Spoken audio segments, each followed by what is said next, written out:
Hello, and welcome back to another episode of the English Leap podcast, the place where we help you improve your English listening and speaking skills every single day.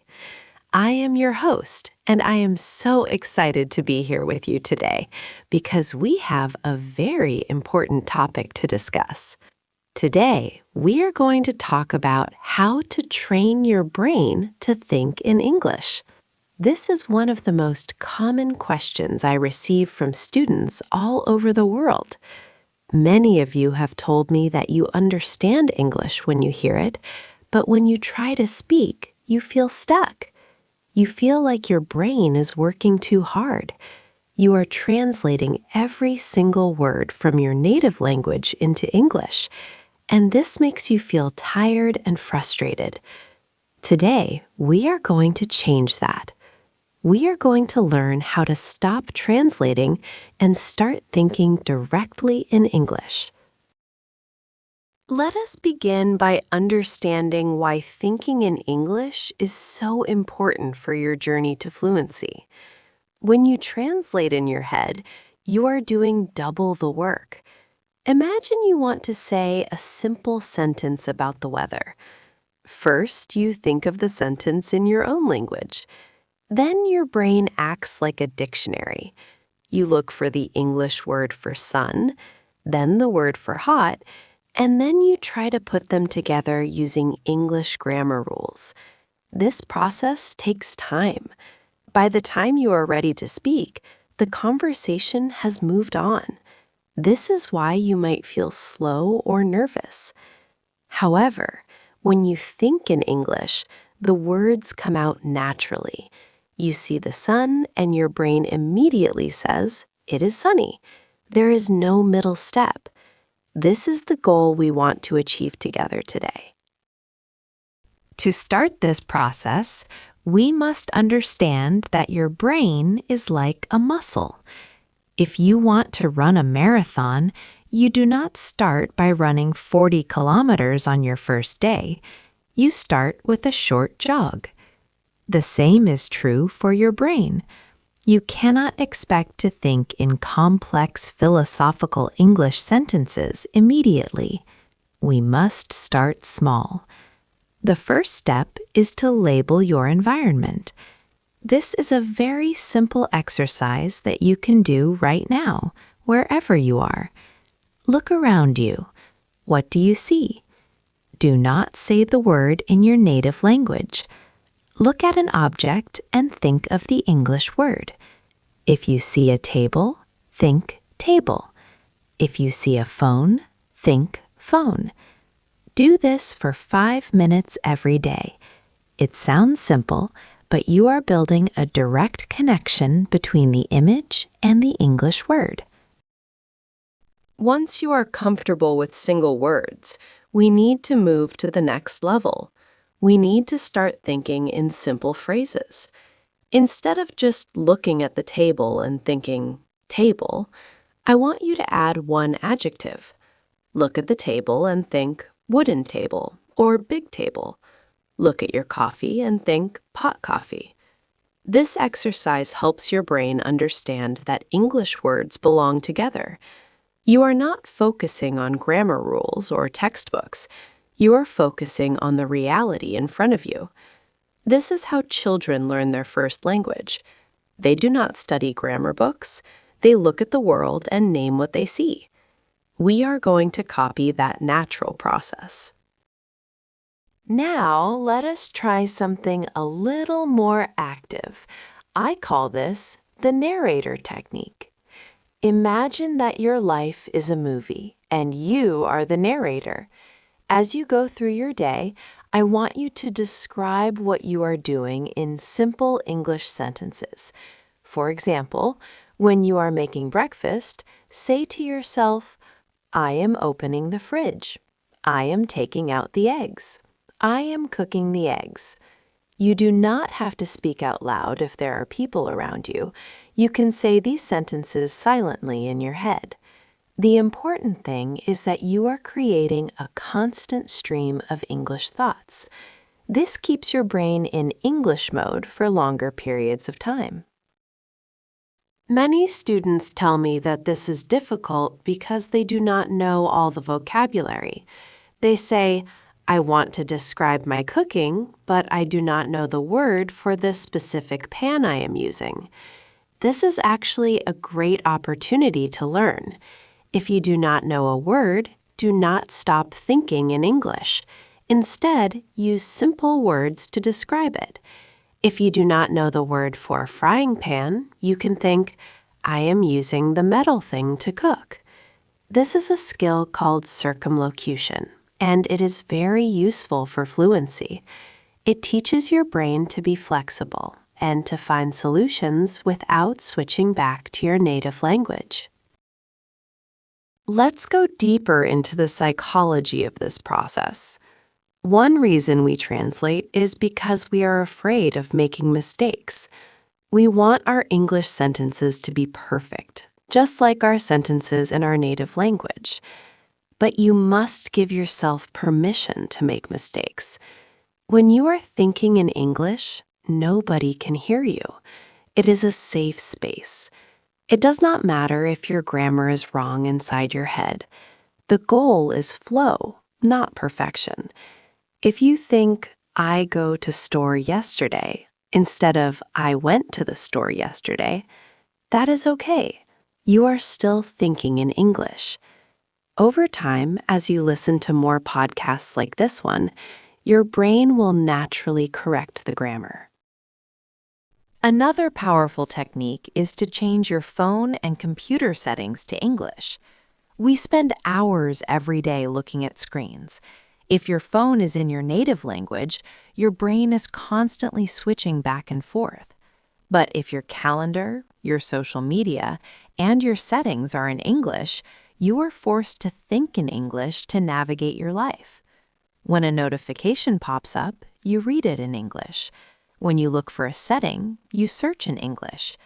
This creates an immersion environment, even if you do not live in an English-speaking country.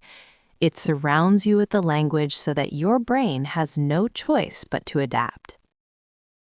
Let's talk about the morning routine method. The morning is the best time to train your brain because your mind is fresh. When you wake up, before you check your phone or talk to anyone, take 2 minutes to plan your day in English. Lie in bed and think, first, I will brush my teeth. Then I will make coffee. After that, I will go to work. Visualizing your day in English sets the tone for the rest of the day. It is like warming up your car engine in the winter. You are preparing your brain to handle English before the stress of the day begins. Now, I want to address a common problem. Sometimes you will feel tired. Your brain will want to be lazy and switch back to your native language. This is normal. Learning a language requires a lot of energy. When this happens, do not be angry with yourself. Just take a break. Or switch to passive listening. Put on an English song or an easy podcast and just let the sounds enter your ears. You do not always have to produce language. Sometimes just absorbing it is enough to keep the English connection alive in your brain. We must also talk about the connection between emotion and language. Often we translate because we feel emotions in our native language. Love, anger, and happiness feel stronger in our first language. To think in English, you must try to connect your feelings to English words. If you are feeling happy, close your eyes and say the word happy. Feel the emotion and the word together. If you are frustrated, say frustrated. By connecting the feeling directly to the English word, you remove the need to translate. You start to feel in English, which is a very advanced stage of fluency. Let us try a specific exercise for this week. I want you to pick one activity that you do every day. Maybe it is washing the dishes, walking the dog, or driving to work. Dedicate this activity to English thinking. Every time you do this specific activity, make a promise to yourself. For these 10 minutes, I will only think in English. Because it is a routine, your brain will start to associate that activity with English. Eventually, it will become automatic. You will grab the dog's leash, and your brain will instantly switch to English without you trying. Another fun way to practice is to have imaginary conversations. We all talk to ourselves sometimes. Maybe you are rehearsing an argument or imagining an interview. Do this in English. Imagine someone asks you about your job. How would you answer? Imagine you are meeting a famous person. What would you say? These imaginary conversations allow you to practice complex sentences and new vocabulary without the pressure of a real person standing in front of you. You can take your time, pause, and correct yourself. I also recommend using an English-to-English dictionary. When you find a new word, do not look for the translation in your language. Look for the definition in English. This is very important. If you learn that huge means very big, you are staying in English. If you learn that huge translates to a word in your language, you are reinforcing the translation habit. We want to break that link. We want the word huge to be connected to the concept of size, not to another word in your brain. Let's talk about the importance of relaxation. Anxiety is the enemy of fluency. When you panic, your brain freezes, and you reach for the safety of your native language. Therefore, to think in English, you must stay calm. If you are in a conversation and you cannot find a word, take a deep breath. It is okay to be silent for a few seconds. It is okay to smile and say, "I forgot the word." By staying calm, you keep the English channels in your brain open. If you panic, those channels close, and the translation habit takes over. Storytelling is another ancient human skill that we can use. Humans love stories. Try to retell a story you know well in English. It could be a fairy tale, a story from a movie, or something funny that happened to you. Because you already know the events of the story, you do not have to think about what to say, only how to say it. Start with simple sentences. Once upon a time, there was a princess. She lived in a castle. As you get better, you can add more details. This practice helps you link sentences together into a longer flow. Now, what about when you are reading? Many of you read news or blogs in English. A great tip is to read out loud. When you read silently, it is easy to skim and not really process the words. When you read out loud, or even whisper, you are engaging your muscles. You are hearing your own voice speak English. After you read a paragraph, look away and try to summarize what you read in one simple English sentence. This checks your understanding and forces you to synthesize information in English. Do not forget the power of questions. Instead of just making statements, ask yourself questions in English. Where did I put my keys? What should I eat for dinner? Why is the traffic so bad today? Questions require your brain to work a little differently. They stimulate curiosity. When you ask a question in English, your brain naturally wants to answer in English. It creates a closed loop of communication inside your mind. Let us revisit the idea of baby steps. I know that many of you are ambitious. You want to speak like a native speaker today. But remember, native speakers spent years listening before they could speak complex sentences. Be patient with yourself. If today you can only think 5 sentences in English, that is a victory. Tomorrow, try for 6. Celebrate these small wins. If you focus on what you cannot do, you will lose motivation. If you focus on the progress you are making, you will stay excited and consistent. Consistency is the key word here. Thinking in English is a habit, not a talent. You are not born with this ability. You build it. If you do these exercises for one day and then stop for a week, you will not see results.